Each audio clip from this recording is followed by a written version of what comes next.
Hey guys, welcome to the process. Today we're going to be talking about conferences and seminars and what your takeaway should be, and that pesky compressed air gun on the clean side or the dirty side.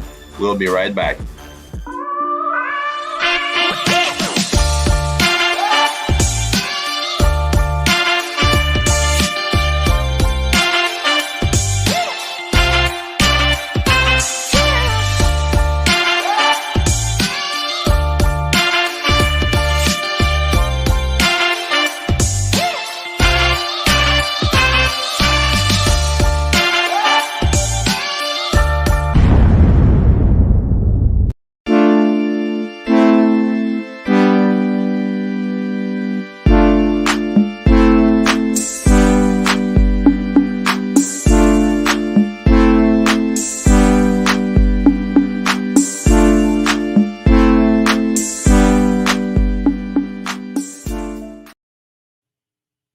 Hello, guys. Welcome to the show. This is a wonderful Wednesday night. Tonight, we'll be talking about seminars and conferences. Unfortunately, the Asian conference, the in-person portion of it has been canceled, but there's still the online version, so check that out. We're gonna go over what you should take away when attending a conference or seminar, virtually or in person, and we're gonna also discuss those pesky compressed air guns on the clean or dirty side. Welcome, Alessandra. How are you doing? I'm doing pretty good. Happy Wednesday. Happy Wednesday. Happy Wednesday. So let's get right into it. So seminars, right? On a level where you go online and you put in your little passcode, whatever, you're on a Zoom or whatever. How do Yes. you how what should we be taking away when we view one of those seminars online? And should we simply be expecting CEs, or should we take information? Should we have notebooks to take information? What should we be taking away from an online conference or seminar? Like, almost feel like my grandma, like you're gonna go to school without a backpack. Like, Yeah. so it just I think it depends on what you want to get out of it first and foremost, right? Like depending on the conference, it may be purely educational, maybe you're coming for entertainment, maybe you're coming for networking opportunities. So first be clear about what you want to get out of it. But definitely, I would say if you're coming to Isham for the virtual conference, definitely bring a notebook. Be ready to take notes. Have questions in your mind about what's going on in the industry or what some of the processes are. We watch it all the time in the SPD groups. We're all constantly asking each other for feedback. So you can essentially design your education because this whole platform is virtual. So the schedule is posted. You can pick out what classes or what topics interest you the most and be ready to ask questions and take notes. And the beauty of it being virtual is that we can do all of our networking online as well. So you can hop on LinkedIn, you can hop on Facebook, and you can send folks connect requests or friend requests or join all these great groups and start networking that way as well. So what does networking look like online? Do you say, "Hey, I want to be your friend," and then start saying what you up to, how you doing, what's going on, talking about your business? How do you start that conversation online? Because you have not really seen that person in person. You could read In their person. profiles, you could see what they do, but how do you start that first conversation? What do you say? I, Hi, hello, my right, name is. hello. How do you start that? How do you Hello. start it? Hello, this is me. Check my profile out then. Networking, so right. It's like making friends as an adult. It's a little challenging sometimes. It can feel overwhelming to just start a conversation or just send someone a message, but I would highly recommend it. I mean, especially with platforms like LinkedIn, where essentially that's how it's set up is for you to connect and to use your mutual connections to connect with other people. One of the only ways that you're really going to be able to do that is either connecting with them as they're posting, so if they're making comments and responding and kind of getting your face and your name out there, or sending them messages. And again, joining groups. Like there's The Facebook Clubhouse group has a group on LinkedIn right now. The Reprocessing Rebranded Inferno group has a platform on LinkedIn right now.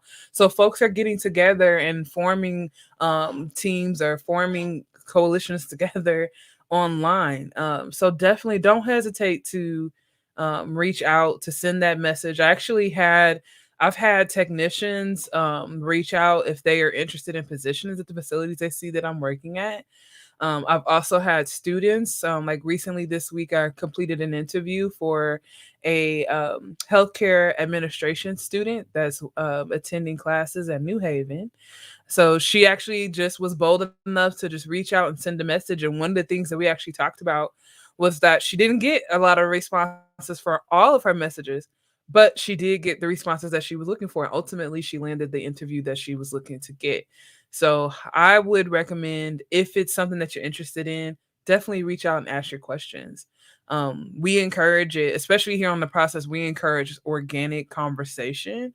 One of the beautiful things about sterile processing is that when we're talking about it amongst our colleagues, we're talking amongst friends, we're talking amongst people that understand what we do. So it makes it a lot easier to start a conversation with someone that you have so much in common with than when you're starting a conversation and you really don't know what their background is, right? We can start with something easy like, oh man, that turnover, and right, you have a million places where you could start a small conversation and see where it leads. Definitely. And one of the experiences, one you could have it a few ways. Okay, you could say, "Hey, how you doing? My name is," and then how long should you wait for a response? A day, 2 days, 3 days, depending on who you're talking to. You may feel a little awkward that you said the wrong thing. If you're in the middle of on online conversations, if you're in the middle of a conversation, all of a sudden 2 hours go by, you haven't had a response. You're thinking, well, maybe I pitched my business too soon. Oh, Maybe I asked the wrong question. Maybe I asked, for too much of an invasive in what's the word, invasive question. mhm. So you conversations like that tend to have you thinking in the back of your mind, well, did I say something wrong, or did should I have done more to end this conversation? Should I have started in Ooh, a different way? And right. We also, all can get caught up in that self critic where you just kind of like, what did I do? What did I do? you're What did I right. do? And Don't also, take it personal. A lot of times these people are just busy. And also, if you read someone's bio and they're really a professional, they have a lot of good accolades, and then you're looking back and saying, well, should I approach that person? I'm only a tech. Should I even try to approach that person at all? What's your opinion on Absolutely. that? What's your opinion on Do that? it again. So again, we're always talking about different scenarios. There could be so many details of the situation, but just in general, if I'm a sterile processing technician and I'm looking through LinkedIn, or let's say I'm perusing the virtual conference and I see someone that I've seen them around on the Mm-hmm. social media webs, and they're a few positions ahead of me, maybe a few certifications ahead of me. Should I feel intimidated about Mm-hmm. contacting them? My Yeah. answer would be no. You should not feel intimidated. uh, If you shouldn't feel intimidated, and the reason why I say that is, one, don't discount yourself. It's never that you don't have something to bring to the conversation or you don't have anything of value to add to the conversation simply because you're not at the same level as you see it as the person next to you. There's if that was the case, management and labor would never talk to each other because they wouldn't see that there was any benefit to having conversation, because we would look at them and say, well, they have a master's degree and they have this experience, and I can't have a conversation with him. But one of the things working in sterile processing that you will quickly see, and this is for any level that you're at, we have to communicate with people that are outside of our current position all the time. Some of our best relationships are with surgeons, with reps, with different nurses, and they may have multiple certifications, beyond where we currently are. But sure. that doesn't mean that we don't have anything to share, that we're not learning from each other. So I would definitely say don't allow that to intimidate you. And honestly, if you reach out to someone and they give you a response as such, like as though they're so above you that they don't have time to speak to you, that's not a person that you really want to be connected with anyway, in my personal opinion. So don't let the negative self talk hold you back from having access to the spaces that you could have access to. And definitely, if the connection is not there, don't force the Don't connection. Have to force drop it. a no, no, don't force it. Someday that person is gonna reach out and say, "Hey, yeah, can I be your friend, or can I connect with you? Or, hey, how you doing? Long time." Absolutely. And don't bring up the past. I tried to connect with you a year ago and you didn't. You ignored me. Just Ever forward, right? Ever look forward. forward, try and build that relationship because everything happens for a reason, guys. Maybe it wasn't the Everything. right time. Maybe that person was on another project and not focused on that right now. So definitely be open minded as to why the Absolutely. connection wasn't made previously. And you never know. I mean, there was the last Isham conference that was actually in person. I think was it 2018 now? Lord pandemic. Yeah, But we it's were in Long Beach, I believe, and that was actually my first Isham conference, and I've been in the field for almost 15 years, 14 years.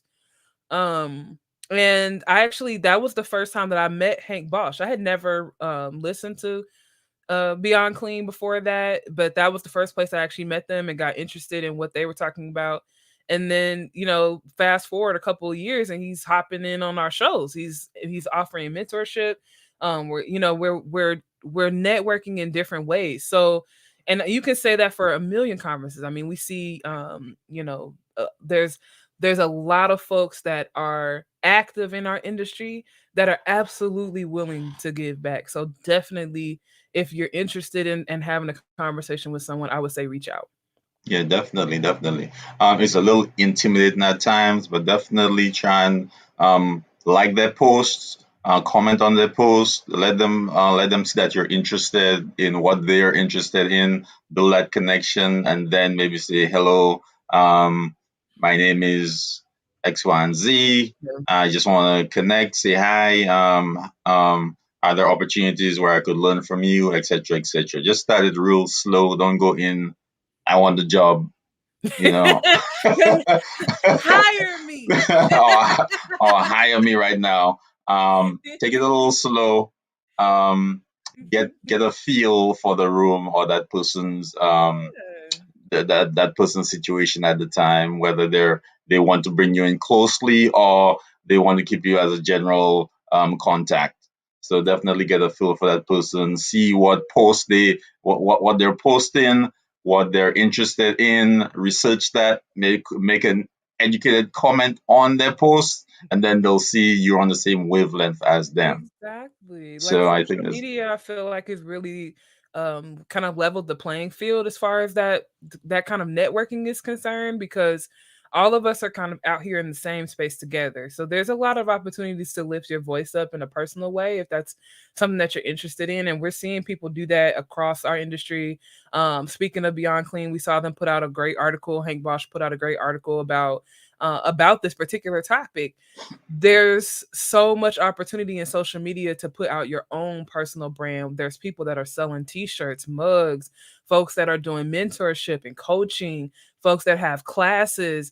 We're now even seeing, sterile processing education where you can actually work in a sterile processing like environment at school. Like our industry is changing Mhm. rapidly. So if there's something that you're interested in, absolutely do use those platforms.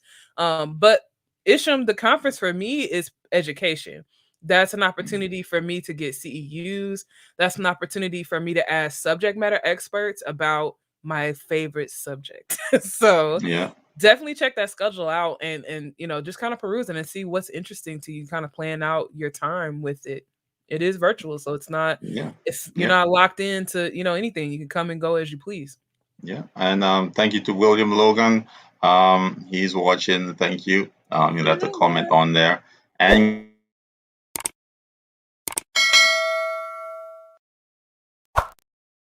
don't forget, if you're on YouTube, like and subscribe. The likes let us know what kind of videos you're interested in. And Yeah. also leave a comment and hit that notification bell so that you will be informed when we have new videos posted. So thanks, Will, for tuning in. Thank you, Really Will. appreciate it. And so And guys, take let's take advantage of the cost savings right now. One I like I said, this was my the 2018 was my first issue, and it was mostly due to cost restriction.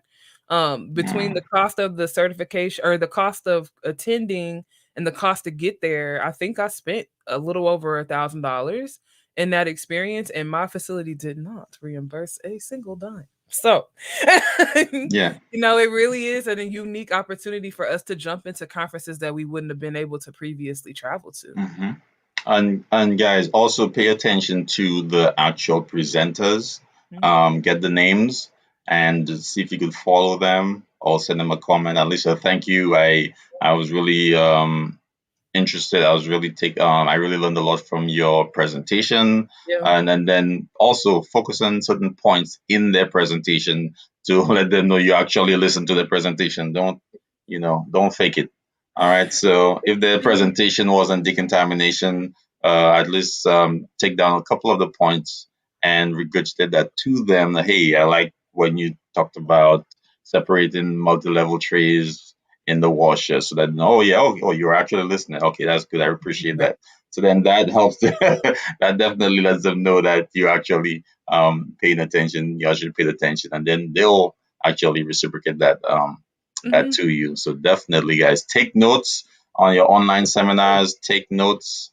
And also your presenters, try and network with them. And also, if you see anyone, if you're able to um, get any or your colleagues to tune into or to take any of those classes. Maybe y'all could share input because listening to something once or twice, you may have a different perception, and somebody else listening to that same thing may come out with a whole different perspective than you.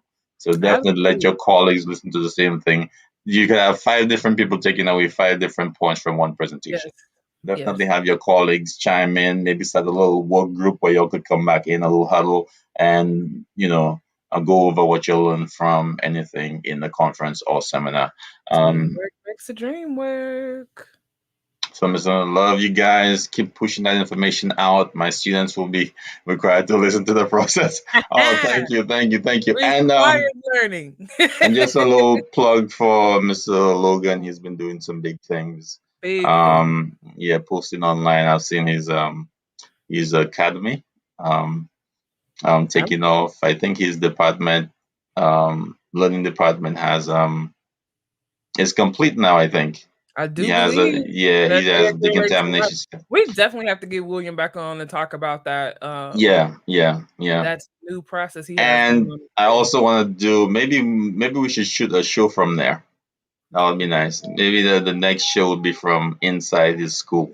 So we'll definitely talk to him about that. I don't want to put him on the spot, but we might. But now you're on the spot. But Thanks for watching, yeah, Will. thanks. We'll have to we'll have to do some we'll have to do something from the prep and pack side. The prep and pack side guys. I might not be gowned up, so I might not have scrubs on. So just like no, it's You not know like what? this. That's good. Let's talk about that prep and pack side because I have a little bone to pick about this compressed air. Okay, okay? So let's go into a little break, and then we'll come back and talk about compressor. Compressor being on the clean side, it's a really good thing or not. Or not. So we'll be right back, guys.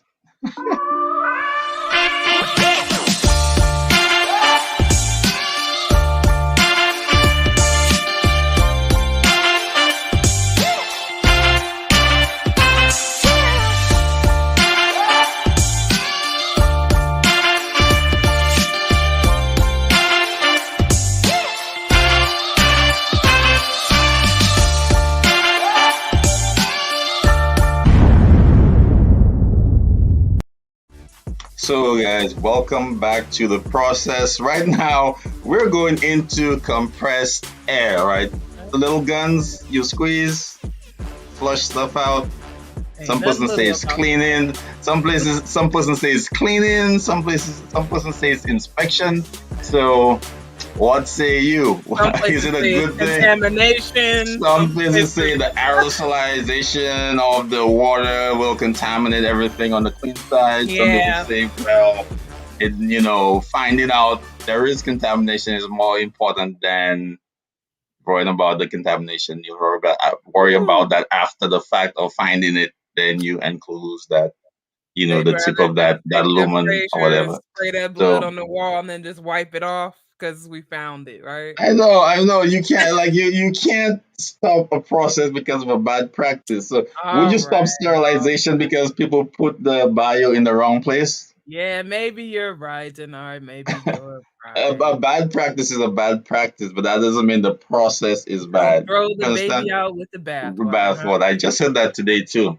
huh? Yeah, I just So heard that let's talk today. about that process. So Right. we're talking about compressed air on the clean side, and we're specifically talking about it being used as a tool at your workstation to discover any remaining bioburden. Is that what we're talking about? Yes. The question is, can you trust the person in digging time to do it 100% correctly all the time? What's the answer to that? Well, the answer to that is obviously no, right? We wouldn't Okay. have All right. a need for assembly inspection if we could trust 100% that a manual process done by a human being is not going to have any fallacy, right? It's not going to have any issues. I don't care if you're the best decontam technician in the world. One day, something may slip past you. One day. Deep breaths. It's okay. One one day. It'll happen. It's happened to One day. me. I know it I've hasn't done it. happened yet. I've done it. I've done it. People keep coming to the window. Oh, you didn't brush that. Oh, you didn't brush. I'm like, what the heck? Y'all heard that, right? He said That they wasn't me. keep. That wasn't my trade. He That said wasn't they my keep trade. coming. Okay. That wasn't my trade. That wasn't. I didn't do that. That was her. That was it. No, that wasn't. Right? I didn't do the basic. No, that He wasn't. didn't. I did. I was working on loners all day. Neither here That nor wasn't. there, right? That wasn't my Whether or not he trade. was guilty, we don't know. But Yeah. that assembly tech still has to check. So we've seen that evolve a few ways. Like when I hmm started, we were still using those fuzzy oh, what is a pipe cleaner type Pipe cleaners that to leave the go through, residue or the and you little have all this, fibers. right? You'd have all this lint, but that was approved to be in the assembly area. It had a great IFU to go along with it. Yeah. So those are still Great. there. We Excellent also have IFU. lived through the brushes, channel brushes, and the debate of whether or not channel brushes can be allowed on the clean side because they're technically called cleaning brushes. Not to promote anyone, right? But there's a company out there who has a, a swab for the clean side. You could actually swab. It's like a small Q-tip. You could actually put that in maybe a 12 razor suction, or a regular lap 5 millimeter lap instrument, or um, or a Yankauer suction. Mhm, That's about what will fit in. But mhm. there's still more work to be done if you do not have a boroscope. And then we have to look at the whole education of boroscope and what are you looking for when in a boroscope. Is Right. it, if it's clear, can you see it? I have no comment How do on you that. dry it I'm to? still stuck on compressed air. Yeah, no, I'm just looking at all because persons will have other opinions on it, saying, well, you could use X, Y, and Z instead of using the compressed air, right? Can you? So, okay, if you use a boroscope and it goes through the lumen, how do you get that lumen dry? So absolutely, I mean that's still an issue. Dryness, right? We're seeing more of the drying cabinets come in, but some folks are still using instrument or medical grade air Mm-hmm. for drying instruments. I do want to drop a link down in the comments because one of the things that I was not aware of until D and I started going back and forth about this was that there actually is a difference between medical grade air and instrument grade air. And Amy actually delineated that it looks like in their 2017 version. So if you guys are not familiar, I'm gonna drop the link for that. And there was an association that I don't hear very often. Like we talk about Amy, we talk about ARN, AST standards all the time. But I had not heard a lot about the National Fire Protection Association. So it's the National Fire Protection Association that actually gives us the grades for these different gases. And instrument grade air is meant to be clean. It's not supposed to have a lot of moisture in it. This isn't air that's being used for a patient to breathe in, which is usually what we're talking about. We're talking about medical grade air. Mhm. And it has to be it's listed as an alternative to nitrogen, and that alternative to nitrogen is meant to have the same pressure, dryness, and cleanliness, and that's what creates that instrument grade air. So I'll drop the link for both of those if you guys are interested in checking them out. But in general, yes, you can use instrument grade air on the clean side to dry instruments and help them through that sterilization process, because we do now know, even if it's steam, we want to have those items be as dry as possible. So what's wrong with using this gun? Psst, psst, psst, psst, psst, I think it goes back to psst. what you said in the beginning. It's not what's wrong with it, it's what's wrong with the process, right? So Exactly, if you exactly. have that thing and you're just spraying and there's no coverage, there's nothing to capture those aerosols, now we're just spraying wherever, wherever. Right. Now, so is this process bad, or are we, is it, oh, I see something. Oh, that's you. That's me. That's me. Is the Dropping those practice links in bad, or now. is the process bad? As long So, as you are using the correct type of air, mhm, I think you can create a process. And I mean, we've talked about that. What does it look like? We know that we need to have a policy in place, or it needs to be mhm, addressed in one of our policies. I don't know that I would say you need to go out of your way to create a compressed air policy, right. but definitely include it in your assembly process if it's in your assembly area. And then include some education with that. That there should be a standard operating procedure for how that functions, and some compliance, right? If I have a screen up that's meant to be a protective barrier, but Mhm, you're spraying the instrument outside of that, I should be coaching and counseling and talking with you the same as if I come into decontam and you're brushing above water, or you're spraying that air gun or that water gun above water. mhm, mhm. Yeah, because if you're spraying it in decontam, it's the same aerosols form, right? Correct? Same ones. Same ones. They But don't are there discriminate. clean and dirty aerosols? I'm not trying to find out. Droplets. Is it clean? No, but I'm saying if it's a clean instrument and you spray it, okay, let's just say before we wore masks, right? We had people talking over instruments all day long, talking, and you know your mouth, you know people that, not the big ones, the little ones, like, pss, pss, and they float around all over the Little place. The droplets. little droplets float around all over the place. Like, yo, that's my trip. And then, it goes on the tray. So, That like, you know, like, you know, it's like, no. Look, no, you taking it are too we, far. are we taking precautions for that? It's like we have to look at the whole totality Bernard, of, I'm scared you to work for you. We gonna come in your department. Our eyebrows gonna be taped down. know. We're gonna have on a full Yeah, suit, no talking, you're no gonna breathing. you're gonna have a whole Mako suit on. You're gonna be like you having a total hip surgery. You're gonna be Right? all covered with the face shield and the light. Yeah, No, that's you so can't like take it that far. for But we do the compressed best air, we guys, we do the compressed best we air. can. So Da Vinci has that in the IFU that it's optional. But remember, back in the day, sonification was optional in decontamination. Now it's almost every instrument manufacturer has it in their IFUs. Yeah. So things change after time. It being optional doesn't mean it's not gonna be the norm in the future. So Yeah. also some people Doesn't mean it's not classify useful. some persons classify drying as cleaning, being that IFUs have the drying process in the cleaning section of the IFU. But Correct. some manufacturers also have drying in the prep and pack section of the IFU.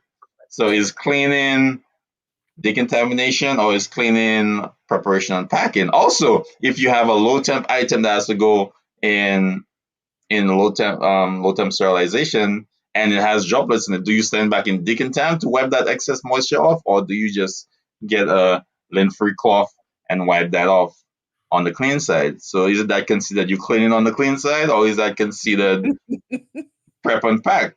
Because Again. preparation and pack, it says preparation. If you're preparing an item for sterilization modality, drying is part of that process.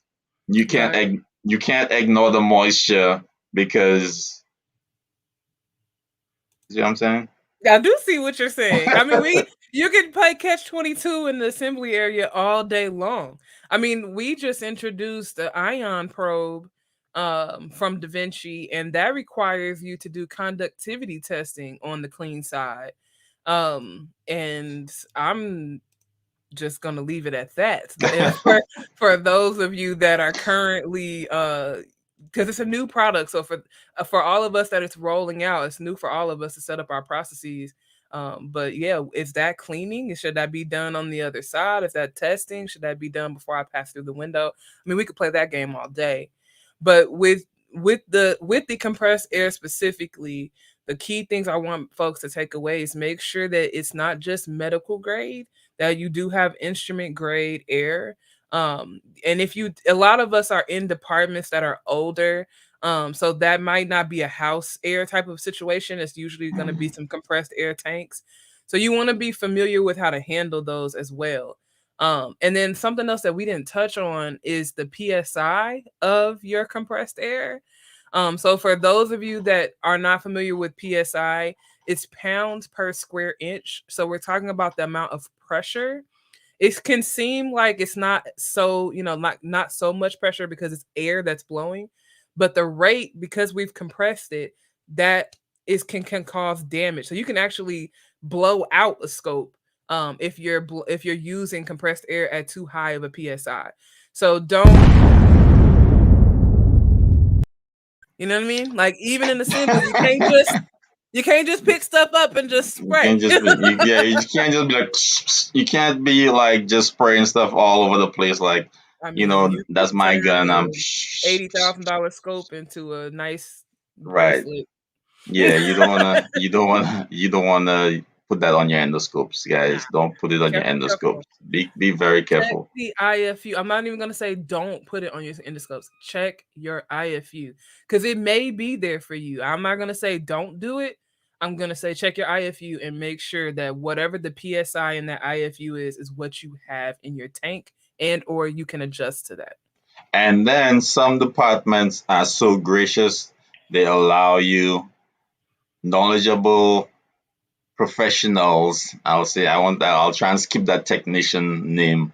Knowledgeable professionals who actually understand PSI to actually adjust the PSI based on the instrumentation they're using.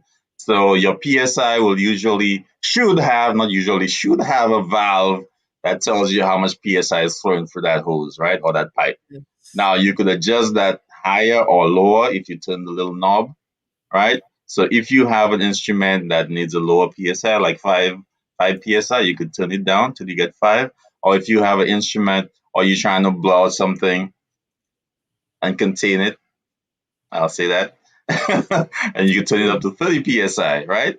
So definitely managers or supervisors, educate your technicians, and all that is knowledge where um, that could definitely help your technicians grow, Absolutely. to be able to understand PSI, when to use it, what instruments to use it on. Like what I don't like about Here you go.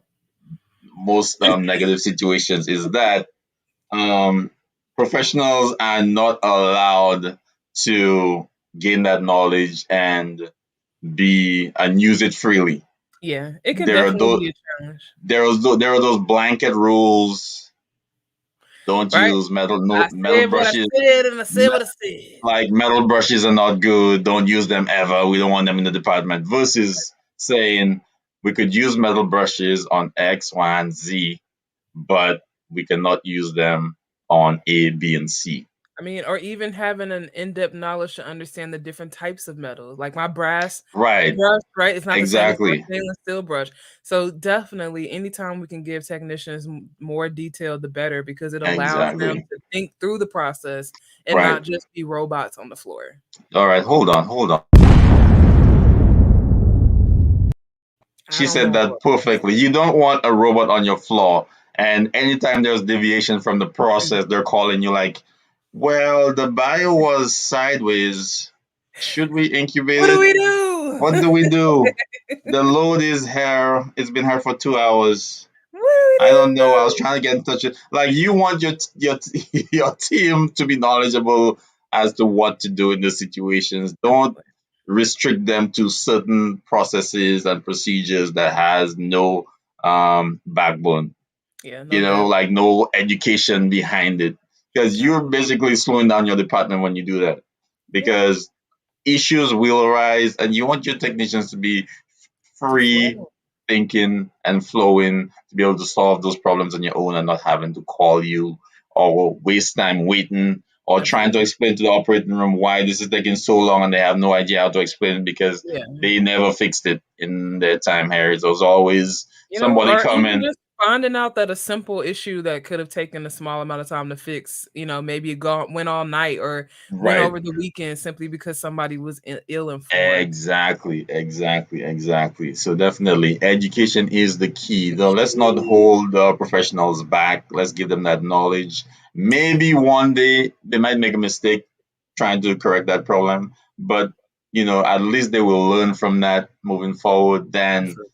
having that issue linger every time it happens. Yeah. They have no idea what to do. They're You gotta nervous think when they have to about fix it. the return on investment. I'm okay with the technician making a mistake here and there if the return on investment is that there's someone here that is operating at an expert level and they're able Hmm. to make most of their decisions independently, Yep. where they need to. I mean, it's not that we wanna have departments where, everybody's just in a free for all, but there are situations where the manager is not available, the supervisor is not available, maybe the lead is not there, and I still need to know what to do to be able to serve my patients. Definitely, definitely. And then they care just as much as you care. So Absolutely. sometimes you give them that knowledge and they teach everyone else, this is the way you do this or this is the Oh, way you do that. come You on. know, We talk about it all the time that sterile processing technicians are constantly put in situations where they have to train each other. I want hmm you to have the best possible information. And as we talking about education, one of the last things that I really want to drive home with the compressed air tanks is just safety. Those tanks again, they're compressed. They're under an extreme amount of pressure. So it's really important to make sure that the staff are aware of that and they're aware of the potential harmful situations that can occur. If you knock, one of those tanks over, you can create almost like a bomb, like a torpedo that can rip through a department. One of how you have those different orientations and they have the pictures and stuff sticks in your mind. One of the things that always stuck in my mind was we went through this orientation on fire safety and they had an image of a compressed air tank that had flown into a MRI machine, and just simply got knocked over and then it shot across the room because of that pressure and lodged itself inside the machine. So imagine what that would do if that was going through a person, right? And we have these tanks on our floor. So please, if you do have compressed air tanks, take a look at them. Make sure they're part of your rounding. They should be secured in a way that they don't fall. So they should either be in a cage or they should be chained back. If they're empty, they need to be removed and placed again into a space where they're contained and they're safe until they can be picked up and refilled. So just share that information with the technicians so that everybody can be safe. Hi, Tyra. Hello, Tyra Tyra. Tyra says hi, Tyra Bud. Long time. How you doing? Um, so definitely, and also your policies and procedures need to match what you have on your floor. If you have compressed air in through your department through a pipeline, definitely have your policies speaking to that. If you actually have the tank in your department, definitely have your policies speaking to that and have that training um, going through your technicians or in your department so that they know where the positioning of the tank should be, how often the tank should be changed, and what to look for. I've seen departments where that's um, that's part of the process, and I've seen departments where they have no idea what's going on with the tank. So Absolutely. definitely make that part of your education process, and don't just ignore it because it's a big green thing in the corner. Make it part, make it part of Yeah.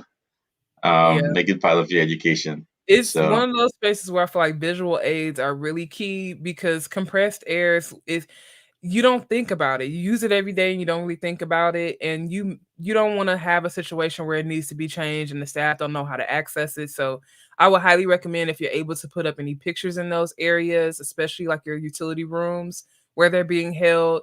It's easy to put up a picture of how that room should look so staff know when they come in, okay, there shouldn't be a tank leaning in the corner. All the tanks should be here in these locked positions. Yeah, definitely. Your pen should be locked, and that's I've seen and what I'm used to. So definitely. So compressed air, guys, if you use it the right way or the correct way and have your policies and procedures reflect that, Have a strong process. definitely, definitely it can be used effectively to detect bioburden and to help dry.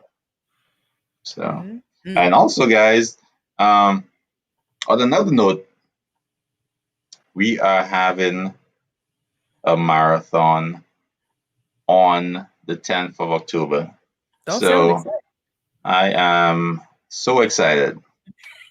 So excited. So let me start this again.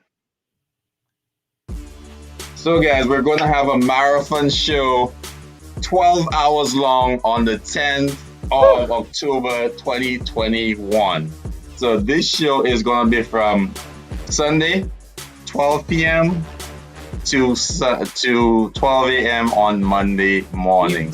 Rocking with night And shift. that's Eastern time. So on the West Coast, that's 9 a.m. to 9 p.m. So we will be having a plethora of guests on the show. So excited. And guys, send me a email. That's my email right here. Send me an email, We and still if you have a few slots left. we still have a few slots left. If you want to be on that show to promote your brand, if you have a business, definitely come on. A school, if you're selling apparel, if you have anything going on, if you just got certified in CHL, CIS, CBSPD, CFER, CER, you want to tell people about your experience. If you had a great experience in a department you worked at, if you're a traveler and you want to tell people, hey, come down to X, Y, and Z place, this is a great place to work. If you're a manager looking to hire new folks, come onto the show and promote your department and say, hey, there are jobs open in our facility. Anybody and everybody is welcome. Welcome. We just want to kick off sterile Yep. processing And week. that's the 10th of October is the first day of sterile processing week. Let me get the music back on. So the 10th of October is the first day of sterile processing week. So we definitely want to bring that in for bank. And I will And we ain't also giving y'all no pizza. I will we will also be giving prizes to persons who tune into the show. So we'll be doing a couple little quizzes, giving out a couple prizes. So guys, tune in. It's a 12-hour marathon. I will be here. We will be taking little excerpts from previous shows, playing those, just recognizing those people who came on, shared their story, and we might do a couple bloopers we had in the past, things that didn't go right and stuff We like don't that. mind no We might blooper. have some. We'll also cut in some hot takes there where we had some heated conversations. Play that in there, so it'll be a very dynamic show. You'll see some old folks come back. You'll see some new folks come on, and Hey, we'll have some good conversations. So Sunday, 10th October, from 12 p.m. Eastern time or 9 a.m. on the Pacific Coast to 9 p.m. on the Pacific to 12 a.m. on the East Coast. So it's definitely going to be a really big show. I always want to say that. Really big. Um, so, guys, make sure you tune in. So, send me an email again right here. This is my email. Send me an email and put in your title the date 10/10/2021, and I will know that's what you're emailing me about. So I'll definitely look for the emails. So send your emails in. Put out your subject 10/10/2021 to so that you could come on the show, share your story, yes. promote your small business. If you got certified recently, come on and share that too. If you are looking for new persons or new employees from which and you're hiring, definitely come on and share that. And what else did I say? Um, if you Be here, be square. Yeah, be here, be square. Yeah.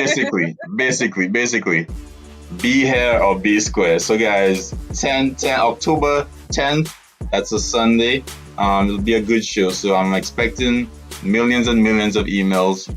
Not We're really, but excited. but, But we but ain't got guys, we're that looking many. for it. We don't We have really that many wanna slots left. we really wanna celebrate and shout out. And also, if you know a technician you just want to shout out, just send their name in and I'll Yeah, shout it's them out. SPD week. Todd, We'll let's build each other up.